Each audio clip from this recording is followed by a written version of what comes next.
Hello बच्चों, let's read the question.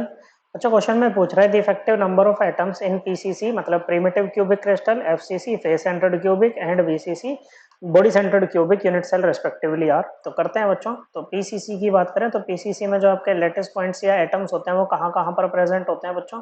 वो सभी कॉर्नर्स पे प्रेजेंट होते हैं। ओके, और एक कॉर्नर के एटम को कितने यूनिट सेल शेयर करते हैं बच्चों? ये 8 यूनिट सेल शेयर करते हैं। तो एक पर्टिकुलर यूनिट सेल में कॉर्नर एटम का कितना कंट्रीब्यूशन आएगा बच्चों? भाई एक में उसका एक corner atom it is shared among 8 unit cells. तो एक एक यूनिट सेल में उसका कंट्रीब्यूशन 1/8 होगा बच्चों। कितना होगा बच्चों? 1/8 होगा। तो यहाँ पर बच्चों ये पीसीसी की बात चल रही है, सिंपल क्यूबिक क्रिस्टल भी इसको बोलते हैं। ओके बच्चों, अब कितने आपके पास में कॉर्नर एटम्स है? 8 कॉर्नर एटम्स है बच्चों। कितने हैं बच्चों? 8 कॉर्नर एटम्स है। तो टोटल कंट्रीब्यूशन कितना हो जाएगा बच्चों? एक का 1/8 है तो 8 होगा, कितना हो जाएगा? 8 इंटू 1/8 कितना आ जाएगा बच्चों? 1। तो एक atom, effective number of atom PCC में कितने हो गए बच्चों? केवल 1 है। कितने हैं बच्चों? केवल 1 है।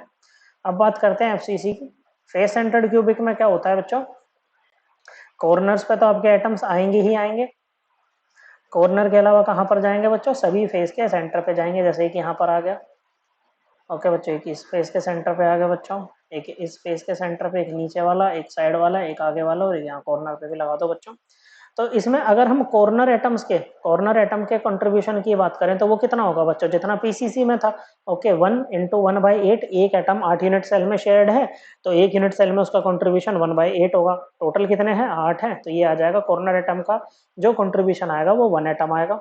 अब जो हम फेस सेंटर की बात करें तो फेस सेंटर वाला एटम ना बच्चों, एक atom it is shared among 2 unit cells, और एक यूनिट सेल में इसका कंट्रीब्यूशन होगा 1 इंटू 1/2। अब कितने फेसेस होते हैं बच्चों? एक क्यूब के 6 फेस होते हैं। तो 6 फेस सेंटर एटम का कंट्रीब्यूशन कितना होगा? 1/2 इंटू 6 कितना हो गया बच्चों? 3 एटम। तो total effective number of atoms कितना हो जाएगा बच्चों? 3 + 1 = 4। तो एफसीसी के लिए आ गया 4। ओके बच्चों, इसको जेड बोलते हैं, हम जेड वैल्यू निकाल रहे हैं। यहाँ पर क्या निकाल रहे हैं? जेड वैल्यू निकाल रहे हैं। ओके, पीसीसी की जेड वैल्यू होती है 1, एफसीसी की जेड वैल्यू है कितनी? 4। अब आते हैं बीसीसी, बॉडी सेंटर्ड क्यूबिक। इसमें क्या होता है बच्चों कि कॉर्नर्स पे तो एटम्स होंगे ही बच्चों। ओके बच्चों, कहाँ पर? कॉर्नर्स पे तो एटम्स होते ही हैं, और एक एटम कहाँ पर आ जाता है बच्चों? बॉडी के सेंटर पे आ जाता है। तो कॉर्नर्स का कंट्रीब्यूशन कितना बच्चों? एक corner atom, 1 corner atom is shared among 8 unit cells. Okay बच्चों, तो एक यूनिट सेल में उसका कंट्रीब्यूशन 1/8 बच्चों। ओके, और टोटल 8 कॉर्नर एटम्स हैं तो एक एटम का कंट्रीब्यूशन तो कहाँ से आ गया बच्चों? Total effective number of atom में से एक एटम कहाँ से आ गया बच्चों? ये आपका कॉर्नर से आ गया।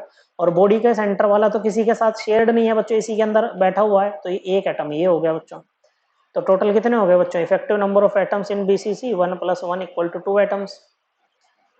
ओके बच्चों, तो जेड एफसीसी नहीं बच्चों, बीसीसी, जेड बीसीसी कितना आया है बच्चों? 2 एटम्स आया है।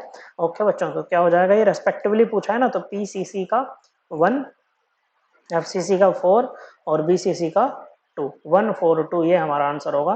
कहाँ पर है बच्चों? ऑप्शन नंबर सी में ये दिया हुआ है, करेक्ट आंसर है option number C. I hope आपको ये एकदम क्लियर हो गया होगा। थैंक यू बच्चों।